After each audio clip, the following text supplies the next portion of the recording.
Hey guys, so today we are going to make this beautiful raw vegan cheesecake for Earth Day, and I can't wait to share this recipe with you guys. It was super fun to make. So we are going to start by prepping a few things, and we're going to soak our cashews and soak our pitted medjool dates so they get nice and soft and gooey for our crust, and we're going to leave both of those things in warm water for at least 4 hours, but optimally you do it overnight. And then we're going to take full fat coconut milk and make sure it's full fat and not light, and we're actually going to refrigerate that again for at least 4 hours, and refrigerating it makes it so the fatty part separates. So we're going to leave those things. So we are going to start by making our beautiful blue natural food dye, and this is actually made with red cabbage. So you're going to take half of a red cabbage and you're going to slice it up and put it in a pan, and you're going to cook this on about medium heat until it's simmering and all of the juices come out of the cabbage until the cabbage is fully cooked and you get a nice dark purple color. Then you can separate the cabbage from the liquid and strain the liquid to get rid of all the little bits of cabbage until you just have the dark purple liquid, and the magic that changes it from purple to blue is actually baking soda. So you're going to add a little bit of baking soda into it, and I don't really know how it works and it's kind of hard to see here, but somehow the baking soda makes it turn into this beautiful blue color.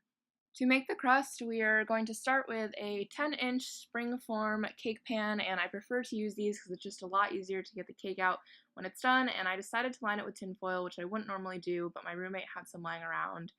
And we're going to get our ingredients together, so we're going to start with some almonds, and then we're going to add our dates, removing the liquid, and we're going to put these in a high-speed blender or food processor, and you really need something high-speed for it to blend.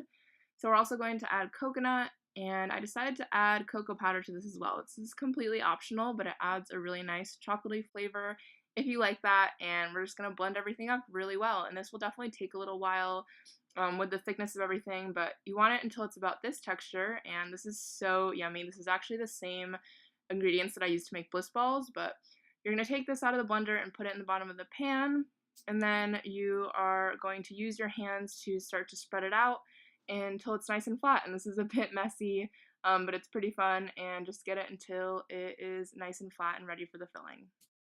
To make the filling, you're going to start by cleaning out your blender or food processor and then getting all of your ingredients together so you can drain the cashews of the water, and then you're going to add them into the blender or food processor along with some maple syrup, and all the exact measurements for this will be in the description below, the juice of 2 lemons, and some vanilla. And then we're going to take the coconut milk out of the fridge, and all of the fatty part should have come to the top, leaving just coconut water at the bottom. And you can add that all to the blender and or food processor and blend. And you're really going to want to let this blend for a long time, and it might require some stopping and blending again, but you want it as smooth as possible to get that really nice creamy texture. Once it's done being blended, you can separate off a bit to make the top green part, and then what's left, you're going to add half of it onto the base. Again, exact instructions will be below, and then you can smooth out that white part in the cake pan. And then you're going to add your blue coloring to the other half of the white filling and blend that up to get the beautiful blue topping. And then you're going to add the blue on top of the white and spread that out again. To get the green color, I use this green superfoods powder. You could use any green powder, and you're just going to add that to the filling that you set aside before and blend it up. And then once you have both of those, you can put the green mixture in the fridge and the blue in the freezer. A few hours later, once the blue is completely frozen, you can take it out, and I'm sorry for the poor lighting, it's nighttime, but then I'm just using a spoon and taking the green and making the little map. This was pretty fun to do, and you can really use any colors and make any design, but this is what it looked like, and then I put it back in the freezer overnight to set. So this is the beautiful final product in the morning. It looks so nice, and I'm so happy with the way it turned out.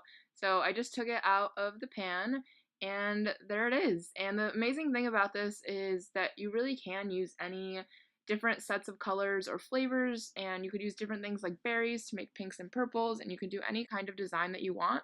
So it's a really versatile recipe, and it's super yummy, and I brought this to an Earth Day potluck, which my friends loved. So happy Earth Day, guys, and I hope you enjoyed this recipe.